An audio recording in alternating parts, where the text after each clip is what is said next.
Microsoft ने announce किया है अब तक का सबसे बड़ा इन्वेस्टमेंट $17.5 बिलियन का, मतलब लगभग 1.47 लाख करोड़ रुपए का इन्वेस्टमेंट माइक्रोसॉफ्ट करने वाला है, और वो भी एआई के क्षेत्र में।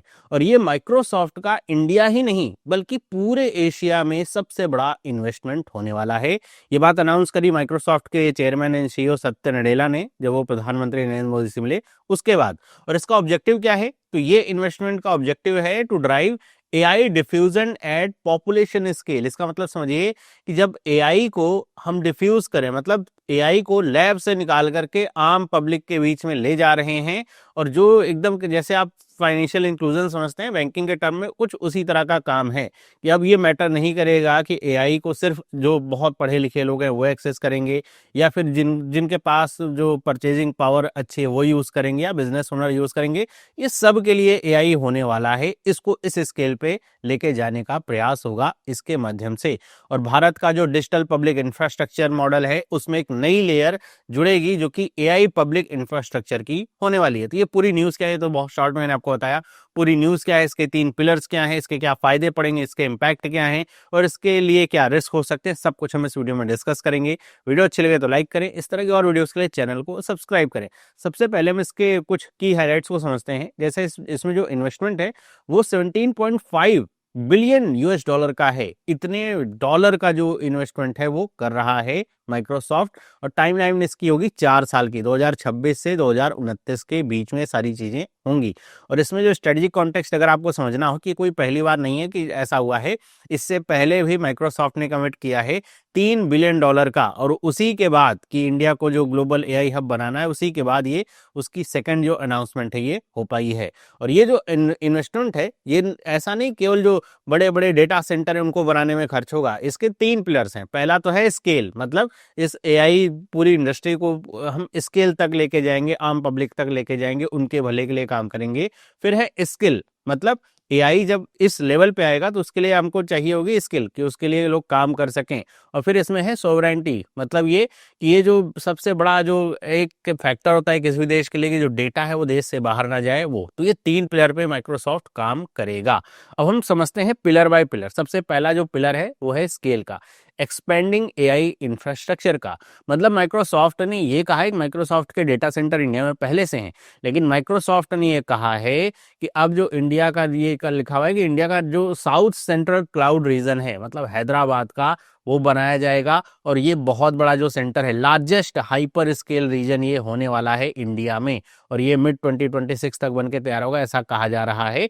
और इसके माध्यम से जो 3 और जोन है, जो एक पुणे में डेटा सेंटर है, मुंबई में डेटा सेंटर है, चेन्नई में डेटा सेंटर है, कनेक्ट होंगे और इनको भी और एक्सपैंड किया जाएगा। इससे होगा क्या? इससे ये होगा कि जब आप कुछ भी सर्च करते हैं, एआई से क्वेरी करते हैं, तो उसमें एक लेटेंसी आती है। लेटेंसी का मतलब क्या होता है कि आपने जो रिक्वेस्ट भेजी सर्वर तक गई और वो रिक्वेस्ट आप तक पहुंची, उसमें लगा गया समय, ऐसे समझिए वो क्या कहलाएगी? लेटेंसी। तो ये लेटेंसी जितनी लो होगी उतना ही अच्छा है। जैसे आप इंटरनेट के सेंस में समझिए कि आप अगर गूगल सर्च करते हैं और आपका मोबाइल ऐसे गोल गोल घूम रहा है, तो वही समझिए लेटेंसी है। अब वो अगर 10 सेकेंड तक ऐसे घूमता रहे आज के समय में, तो आपको लगेगा बड़ा धीमा इंटरनेट चल रहा है। वहीं आज से अगर आप मैं 5-10 साल पहले की बात करूं तो 10 सेकंड बहुत फास्ट था। तो लेटेंसी धीरे धीरे कम होती जा रही है क्योंकि टेक्नोलॉजी फास्टर हो रही है। हम 2G से 5G पे आ चुके हैं, आने वाले समय 6G पे जा रहे हैं, तो ये लेटेंसी कम हो रही थी। यही काम यहाँ पे किया जाएगा इन डेटा सेंटर्स के द्वारा। तो ये क्या होगा? कम लेटेंसी होगी, बहुत फास्ट तरीके से यूज कर पाएंगे, रेजिलिएंट जो क्लाउड सर्विसेज होंगी इंटरप्राइज लेवल पे स्टार्टअप्स के लिए उपलब्ध हो पाएंगे, सिक्योर सर्वर्स होंगे, भारत में इनका डेटा रहेगा, वो सारी चीजें ये करेंगे किसके जरिए? स्केल के जरिए, कि स्केल अप करेंगे अपने डेटा सेंटर्स को और बड़ा बनाएंगे, क्योंकि इंडिया की पॉपुलेशन बहुत ज्यादा है, डिमांड ज्यादा है, अडॉप्टेबिलिटी ज्यादा है, तो उसको कैटर करने के लिए इनके पास होने चाहिए बड़े बड़े डेटा सेंटर्स। तो वो काम यहाँ पे किया जाएगा। दूसरा है स्किल का, मतलब work force for the future. AI अभी तो डेवलप हो रही टेक्नोलॉजी है, अभी हमको लग रहा है कि हमने बहुत कुछ डेवलप किया, जबकि अभी बहुत ही कम हमने डेवलप किया है। शुरुआती केवल ये चीज़ें चल रही हैं। तो अगर हमें आने वाले समय में एआई, आपको पता है फ्यूचर है जो इसमें लीड करेगा, देश वो आगे जाएगा, तो उसके लिए हमको ह्यूमन कैपिटल भी तो चाहिए इस इंफ्रास्ट्रक्चर को चलाने के लिए। तो इसके लिए माइक्रोसॉफ्ट जो है स्किलिंग टारगेट लेकर के चल रहा है, और जो नया टारगेट इसका है वो है कि ये ट्रेन करेगा 20 मिलियन पीपल को। 1 मिलियन का मतलब 10 लाख, तो 20 मिलियन पीपल को ये ट्रेन करेंगे एआई स्किल्स में बाय 2030 की 2030 तक 20 मिलियन लोगों को ये ट्रेन करेंगे। पहले जो इनका टारगेट था वो 10 मिलियन का था, लेकिन अब इन्होंने जो अपना टारगेट है उसको डबल कर दिया है, 20 मिलियन कर दिया है। और ये जो काम होगा ये एग्जीक्यूट किया जाएगा under the advantage India initiative, जिससे जो इंडिया में जो वर्क यूथ है, जो हमारा डेमोग्राफिक डिविडेंड है या कह सकते हैं वर्क फोर्स है, वो एआई रेडी हो सके। खास तौर पे टियर 2 और टियर 3 जो सिटीज हैं वहां पे, और इससे भी नीचे मतलब जरिए टियर 3 टियर 5 तक जो है ये जाएंगे, ताकि जो एकदम रूट लेवल पे जो ट्रेनिंग है वो लोगों को उपलब्ध हो सके और ये एआई की सर्विसेज भी वहां पे उपलब्ध हो सके। अब तीसरा जो इसका पिलर है वो है सोवरेंटी का, मतलब कि ये जो एआई सारी चीजें हो रही हैं ये इंडिया के लिए सिक्योर रहे। मतलब ऐसा तो नहीं एआई का यूज करके फिर इंडिया को ही बाद में ट्रैप कर लिया जाए, डेटा जो है वो बाहर के लोगों के हाथ में लगे और फिर उसका मिसयूज हो। तो उसके लिए बहुत जरूरी होती है डेटा प्राइवेसी, और इसी को लेकर के बहुत सारे कंसर्न आते हैं, और इंडिया ने इस पे लेकर के पिछले कुछ सालों में बहुत काम किया है। लोग जितनी कंपनियों को कहा है कि आपका जो डेटा है वो इंडिया में ही रहना चाहिए, इंडिया में ही स्टोर होना चाहिए, उसको लेकर के बहुत सारे नियम कानून भी बने हुए हैं। तो इसके लिए जो है माइक्रोसॉफ्ट पहले से ही रेडी है, उनको पता है कि जब तक ये चीजें नहीं होंगी आगे बढ़ पाना मुश्किल है। तो माइक्रोसॉफ्ट जो है इसके लिए स्पेसिफिक जो क्लाउड सोल्यूशन है वो निकाल रहा है, गवर्नमेंट के लिए भी, रेगुलेटेड इंडस्ट्रीज के लिए भी। मतलब इसमें दो तरह के यहाँ पे जो क्लाउड सर्वर्स हैं वो निकालेंगे। एक है सोवरेन पब्लिक क्लाउड। सोवरेन का मतलब आप ऐसे समझिए स्वदेश सही है कि हम अपने ही देश में सारी चीजें रहेंगी। तो ये जो पब्लिक क्लाउड होगा ये मतलब जो वर्कलोड है, जो बिल्ट इन कंप्लायंस गार्डरेल्स है उनको अलाउ करेगा। ऐसे समझिए इसको, अगर जनरल सेंस में समझिए कि आप अगर किसी सोसाइटी में रहते हैं, है ना, तो वो समझिए कि वहां पे उस सोसाइटी को बनाया किसने है, माइक्रोसॉफ्ट ने बनाया है, या मोहल्ला समझ लीजिए माइक्रोसॉफ्ट ने बनाया है। माइक्रोसॉफ्ट ने उसमें गेट लगा रखे हैं, उसमें गार्ड लगा रखे हैं, कोई उस सोसाइटी में अनऑथराइज तरीके से एंट्री नहीं कर सकता। सब कुछ देख रेख का काम माइक्रोसॉफ्ट का है, सिक्योरिटी का, वो सारे काम है। आप वहां रहते हैं और जिनको परमिशन है वही वहां पे जा सकते हैं। वो पब्लिक क्लाउड हो गया। कहाँ पे काम आता है, जनरली जो स्टार्टअप्स वगैरह हो गए या फिर जो बैंकिंग एप्स वगैरह हो गए वहां पे ये काम आएगा। वहीं पे अगर हम बात करें सोवरेन प्राइवेट क्लाउड की, तो ये अजूर जो लोकल है जो है उसके द्वारा पावर्ड होगा, और ये सिक्योर ऑपरेशंस के लिए जो है काम करेगा even in the disconnected environments. मतलब क्या हुआ कि अगर आप जो है इनका ये जो प्राइवेट क्लाउड सर्वर इनको अगर आप इंटरनेट से कट भी कर दोगे ना तब भी ये काम करेंगे। पब्लिक वाला नहीं काम करेगा लेकिन ये काम करेंगे, इसीलिए इनको सिक्योर कहा जा रहा है। प्राइवेट प्राइवेट का मतलब ये कि आपने अपना एक पूरा घर बनाया है, उसकी पूरी सिक्योरिटी की जिम्मेदारी आपकी है, और आप ही उसकी सारी देखरेख कर रहे हैं। उसमें क्या चल रहा है उसकी जानकारी केवल आपको, उसमें और कोई नहीं घुस सकता आपके सिवा, या फिर आप जिसे परमिशन दें केवल वही आ सकता है। तो सब कुछ उसमें सिक्योर है, और इवन कि आपने वहां पे सारे इंतजाम खुद से करके रखे हैं कि अगर कल को कोई जरूरत पड़े तो आप घर से बाहर ना ही भी निकलेंगे ना तब भी वो सारे काम आपके चलते रहेंगे। यही डिस्कनेक्टेड एनवायरनमेंट का मतलब है। ये कहाँ पे काम आता है, खास तौर पे डिफेंस के क्षेत्र में, इंटेलिजेंस के क्षेत्र में, या फिर आप कुछ ऐसा मतलब ऐसे प्रोजेक्ट पे काम कर रहे हैं जो कि हाईली सिक्योर इन्वायरमेंट जो रिक्वायर्ड है, वहां पर ये काम आता है, ताकि आपका जो डेटा है ना तो बाहर जा सके, ना तो एक्सेस किया जा सके, और ना तो उसी किसी भी तरीके से एक्सेस बाहर से किया जा सकता है, क्योंकि डिसकनेक्टेड इन्वायरमेंट है। इंटरनेट की जब पहुंच नहीं तो कोई उसे एक्सेस कैसे कर पाएगा जब तक फिजिकली वहां पे ना पहुंचे, और फिजिकली पहुंचना तो मुश्किल ही है ना। तो ये दो तरह के सर्वर्स ये लॉन्च करेंगे ताकि इंडिया का जो डेटा है इंडिया में रहे और सिक्योर रहे। फिर हम बात करते हैं यहाँ पे कि माइक्रोसॉफ्ट आखिर इंडिया में इतना ज्यादा हैवली इन्वेस्ट कर क्यों रहा है। तो इसके टोटल 4 पॉइंट हैं। पहली बात तो ये एक स्ट्रेटेजिक अल्टरनेटिव है चाइना की। ज्यादातर कंपनियां, सिर्फ माइक्रोसॉफ्ट ही नहीं, माइक्रोसॉफ्ट को आप देखेंगे, गूगल को देखेंगे, अमेजॉन को देखेंगे, बहुत ज्यादा डेटा सेंटर्स और एआई के क्षेत्र में काम कर रहे हैं, क्योंकि जो इस तरह की जियो पॉलिटिकल टेंशंस वगैरह चल रही हैं उसको देखते हुए अब सारी कंपनियां चाइना प्लस वन की जो स्ट्रेटजी है वो लेकर के चल रही हैं। मतलब चाइना में तो उनके जो इस तरह के डेटा सेंटर और ये जो एआई टेक्नोलॉजी वो तो है ही, उसके साथ वो एक लेकर के चल रहे हैं जैसे इंडिया जैसे देश है जहां पे वो भरोसा कर सकते हैं, क्योंकि इंडिया में स्टेबल डेमोक्रेटिक इन्वायरमेंट रहता है। ऐसा नहीं कि सरकार रोज बदल जा रही है, आज कुछ पॉलिसी कल कुछ और पॉलिसी हो जा रही, तो ये सब चीजें नहीं होती हैं। इस वजह से यहाँ पे एक स्टेबल डेमोक्रेटिक इन्वायरमेंट होने की वजह से इंडिया में ये कंपनियां आ रही हैं। और चाइना को लेकर ये कंसर्न्स भी हैं। आपने देखा होगा कि अभी एनवीडिया की जो चिप्स वगैरह हैं, जीपीयूज वगैरह हैं, उनको जो है अमेरिका ने रोक दिया था, और फिर चाइना ने अपनी तरफ से रोक दिया कि हम एनवीडिया के चिप्स का इस्तेमाल नहीं करेंगे, क्योंकि उनको लग रहा है कि इसमें ट्रैकिंग डिवाइसेस हो सकती हैं, कि ट्रैक किया जा सकता है उनको, इस वजह से। तो ये सारी जो चीजें चल रही हैं, इसकी वजह एक मेन है जिसकी वजह से सारी चीजें हो रही हैं। फिर दूसरा है the developer super power status. ये कहा जा रहा है कि 2030 तक इंडिया में जो डेवलपर कम्युनिटी है वो लार्जेस्ट होने वाली है। मतलब हम यूएस को भी सरपास कर जाएंगे आने वाले समय में। तो जब इतना बड़ा डेवलपर कम्युनिटी होगा तो उसको टैप करने के लिए, उस टैलेंट को टैप करने के लिए ये सारी चीजें हो रही हैं, क्योंकि आने वाले समय में अब ज्यादा से ज्यादा लोग एआई पे ही शिफ्ट हो रहे हैं, वही सीखना चाह रहे हैं, उसी का जो सोल्यूशंस हैं वो बिल्ड करना चाह रहे हैं। तो अगर इंडिया को ये टैप कर लेंगे शुरुआत में, जो कहते हैं ना फर्स्ट मूवर एडवांटेज जो होता है, तो वो आपको यहाँ पे मिल पाएगा। फिर यहाँ पे जो इसका तीसरा पॉइंट है वो है डेटा रिचनेस की। मतलब इंडिया में जो massive amount of diverse data जो है मिलता है अपने जो कह सकते हैं एआई मॉडल्स को ट्रेन करने के लिए। इंडिया कोई ऐसी कंट्री नहीं जहाँ पे उत्तर से दक्षिण पूरब से पश्चिम एक ही तरह के लोग, एक ही लैंग्वेज बोलने वाले लोग, एक ही चीज़ें पसंद करने वाले लोग, ऐसा नहीं है। यहाँ पे तो हर 2-4 किलोमीटर पे चीज़ें बदल जाती हैं। लैंग्वेज वगैरह की बात मैं ना ही करूँ तो वो अच्छा है। लैंग्वेज, कल्चर, आप कह सकते हैं रिलीजन, बहुत मतलब एकदम डाइवर्स कंट्री है हमारी। तो इस वजह से ये बहुत ही एक सुटेबल कह सकते हैं इन्वायरमेंट बनता है इंडिया इस तरह के जो एआई मॉडल्स हैं उनको ट्रेन करने के लिए। फिर गवर्नमेंट का भी सपोर्ट है। डीपीआई जो सक्सेस है हमारी, मतलब डिजिटल पब्लिक इंफ्रास्ट्रक्चर की सक्सेस, जैसे यूपीआई कितना सक्सेसफुल है, आधार कितना सक्सेसफुल है, जिससे समझ में आता है कि इंडिया जो है इस तरह के जो टेक सोल्यूशंस हैं उनको बहुत जल्दी अडॉप्ट करता है, उनको स्केल करना भी यहाँ पे पॉसिबल होता है।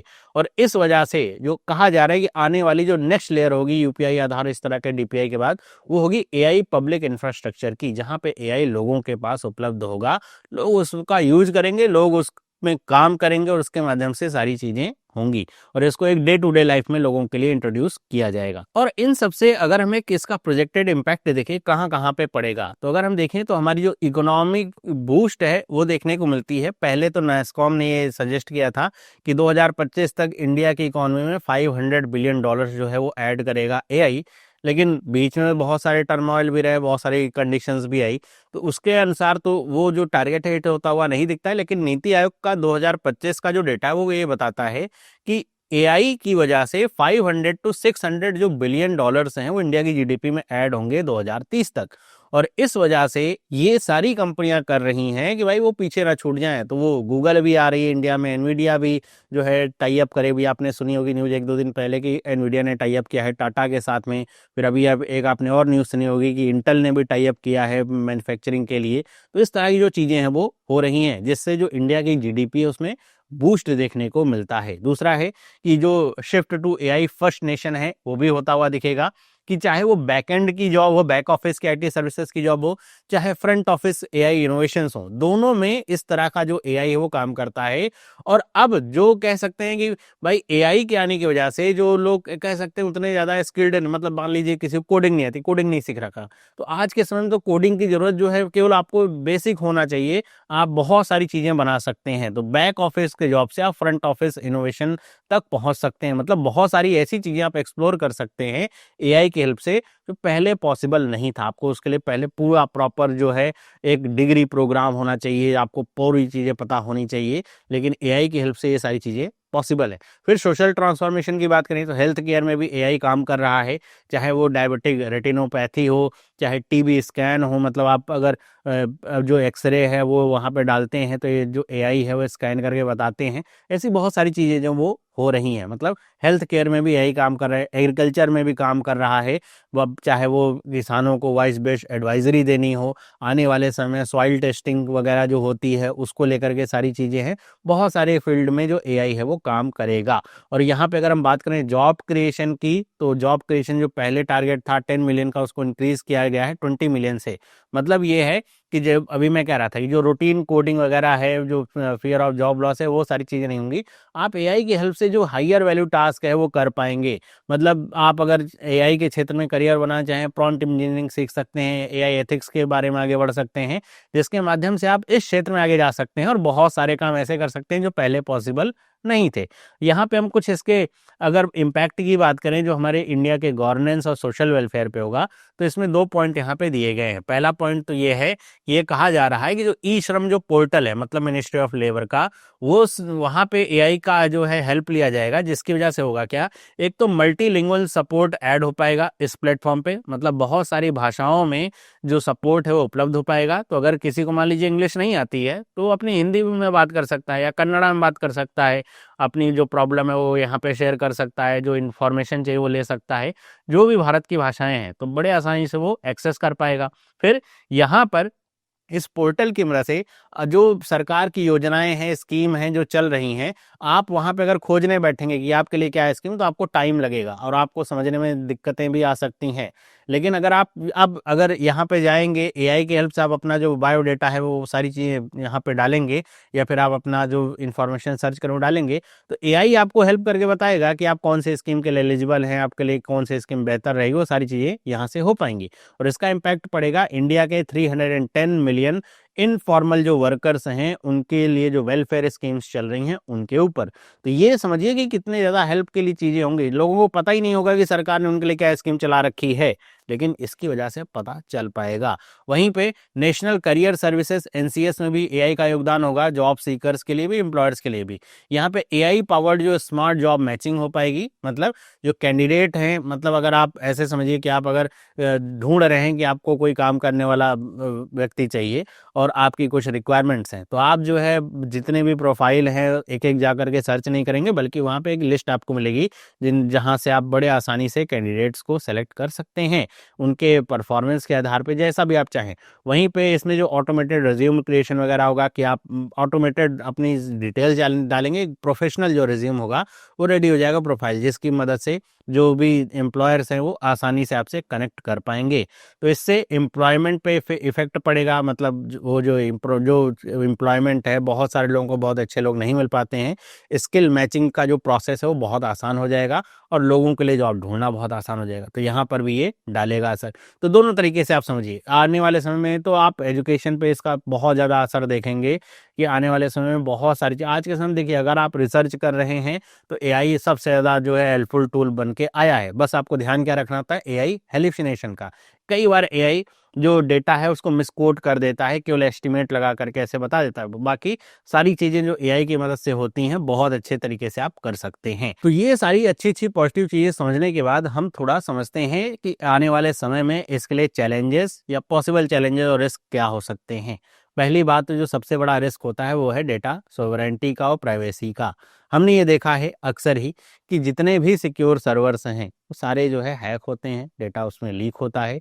और इस तरह से जो सबसे फर्स्ट प्रायोरिटी है वो यही रहती है और चैलेंज यही रहता है कि जो इतना ज़्यादा लार्ज अमाउंट का जो डेटा है वो कैसे सिक्योर रखा जाए और लीक प्रूफ रखा जाए, है ना, ताकि वो फॉरेन मिसयूज वहाँ पे ना होने पाए। जो डीपीडीपी एक्ट कंप्लाइंसेज हैं वो पूरी तरीके से वहाँ पे लग रहे हैं कि नहीं हो रहे हैं, फॉरेन सर्विलांस का जो थ्रेट है वो कितना है, वो सारी चीज़ें यहाँ पे चैलेंज रहेंगी। फिर जो एआई के क्षेत्र में जो दूसरा सबसे बड़ा कंसर्न होगा वो है एनर्जी कंजम्पशन का। ये जो इतनी अच्छी अच्छी चीज़ें हम देखते हैं कि चुटकियों में ये हो रहा है, चुटकियों में वो हो रहा है, उसके लिए बहुत ही ज़्यादा एनर्जी की डिमांड होती है। आप एक स्टैंडर्ड सर्च करते हैं और आप एक एआई क्वेरी करते हैं तो उसमें 10 गुना ज़्यादा जो इलेक्ट्रिसिटी है वो लगती है। क्यों? क्योंकि ये जीपीयू पावर्ड होते हैं, है ना, सीपीयू पावर्ड नहीं, जीपीयू पावर्ड है। जीपीयू को चलाने के लिए ज़्यादा एनर्जी चाहिए। एक साथ कितने सारे जीपीयू चल रहे हैं तो आपकी जो क्वेरी है वो वहाँ पे काम कर रही है। आपने अच्छे जो कंटेंट हैं वो बना पा रहे हैं, अच्छा जो इमेज है बना पा रहे हैं, अच्छा वीडियो बना पा रहे हैं, बहुत सारी चीज़ें आप कर पा रहे हैं, तो उसमें एनर्जी बहुत ज़्यादा लगती है। तो इसके लिए यहाँ पे जो बड़े बड़े डेटा सेंटर्स लगाए जा रहे हैं, तो इंडिया को इसके एनर्जी की डिमांड पूरा करने के लिए भी रेडी रहना होगा, वरना आने वाले समय में इसका इम्पैक्ट बहुत देखने को मिलेगा। बहुत ज़्यादा वाटर रिसोर्स की ज़रूरत होती है इसको, क्योंकि इनको कूल रखना होता है, तो उसका इम्पैक्ट देखने को मिलेगा और ये बहुत बड़ा चैलेंज होने वाला है इंडिया के लिए। वहीं पे इसमें एक आता है द इल्यूजन ऑफ स्किलिंग, मतलब आपको लगता तो है कि आप 20 मिलियन लोगों को ट्रेन कर रहे हैं, एक इल्यूजन की तरह ये काम करता है। मतलब एक होती है सुपरफिशियल ट्रेनिंग, मतलब आप को कहा जा रहा है कि अच्छा हाँ हाँ ट्रेन कर रही है, आपको छोटी मोटी बहुत सारी चीज़ें बता दी, लेकिन वो चीज़ें आने वाले समय में, मतलब आने वाले 2 4 6 महीने में ही उनकी कोई नीड नहीं है, मतलब जो प्रॉपर ट्रेनिंग है वो प्राप्त नहीं हो पाती है, जिसकी वजह से जो एम्प्लॉयबिलिटी की जो गैप है वो क्रिएट होता है। वहीं पे जो क्वालिटी ट्रेनिंग होती है, मतलब आप प्रॉपरली ट्रेंड हो रहे हैं उस क्षेत्र में, आने वाले चेंजेस को समझ पा रहे हैं, उसको अडॉप्ट कर पा रहे हैं, आप इंडस्ट्री रेडी रहते हैं तभी। तो ये एक इल्यूजन ऑफ स्किलिंग होता है। कई बार आप छोटी, मतलब आपको कोई कह दे आप गूगल का एक कोर्स कर लो प्रॉम्प्ट इंजीनियरिंग का, आप उससे बहुत ज़्यादा पैसे कमा लोगे, नहीं भाई, वो एकदम बेसिक सा कोर्स होगा, थोड़ी बहुत चीज़ें आप समझ पाओगे, लेकिन उसके बाद आपको अगर आपको एआई की इंडस्ट्री में सर्वाइव करना है आने वाले समय में, आपको पता है एआई कैसे कैसे जॉब्स को जो है खाया जाएगा, तो उसको अगर देखते हुए तो आपको बहुत ज़्यादा अच्छा उसमें ट्रेन होना पड़ेगा। यहाँ पे एक और जो रिस्क आता है वो आता है एल्गोरिदमिक बाइस का भी, है ना। मतलब जो वेस्टर्न डेटा के आधार पर जो चीज़ें ट्रेन हुई हैं, जो लाइकल डायलेक्ट है, नुआंसेस हैं, कई बार हमने देखा है कि उसको लेकर के एआई में लोग क्वेरी करते हैं और उसको मिस रिप्रेजेंट किया जाता है। वहीं पे अगर हम बात करें, जब data India specific localise model पे ट्रेन होगा तो ज़्यादा अच्छे जो रिप्रेजेंटेशन है वो यहाँ पे मिल पाते हैं। मतलब जो बायस है वो आउटकम है कि अगर जो मॉडल जो यूज़ किया जा रहा है वो ट्रूली लोकलाइज नहीं है इंडियन कॉन्टेक्स्ट में, चाहे वेलफेयर स्कीम, मतलब किसी भी क्षेत्र में हो, अगर वो इंडियन कॉन्टेक्स्ट में सही तरीके से ट्रेन नहीं होगा तो कई बार आपको देखने को मिलेगा कि आप बात कुछ कर रहे हैं, उसका रिप्रेजेंटेशन एआई की तरफ से कुछ और निकल कर, ये बहुत सारी चीज़ें होते हैं, चाहे वो लैंग्वेज के आधार पे हो, रिलीजियस व्यूज़ हों या फिर साइंटिफिक व्यूज़ हों, बहुत सारी चीज़ें ऐसी होती हैं जो कि निकल के आती हैं, जिनको लेकर के कई बार चैलेंजेस भी आते हैं नेताओं के ऊपर। मतलब अनाप शनाप जो टिप्पणियाँ हैं एआई के द्वारा शुरुआत में करी जाती हैं, तो वो सारी चीज़ें हमने देखी हैं। तो ये सारी चीज़ें भी देखना होगा। तो ये कुछ कह सकते हैं पॉसिबल चैलेंजेस और रिस्क हैं। मुझे सबसे बड़ा जो रिस्क इसमें लगते हैं वो दो हैं, जो है डेटा सोवरेंटी का और दूसरा है एनर्जी कंजम्पशन का, कि ये सबसे बड़े चैलेंज होने वाले हैं इंडिया के लिए। अगर इंडिया एआई रेडी कंट्री बन रहा है तो इसको अगर सॉल्व करेंगे तभी India truly AI ready country बन पाएगा। तो ये थी पूरी वीडियो। आई होप आपको सारी चीज़ें समझ में आई होंगी। अगर वीडियो इन्फॉर्मेटिव लगा है तो आप वीडियो को लाइक करें। इस तरह की और वीडियोस के लिए चैनल को सब्सक्राइब करें। मिलते हैं अगली वीडियो में। सभी लोगों को बाय।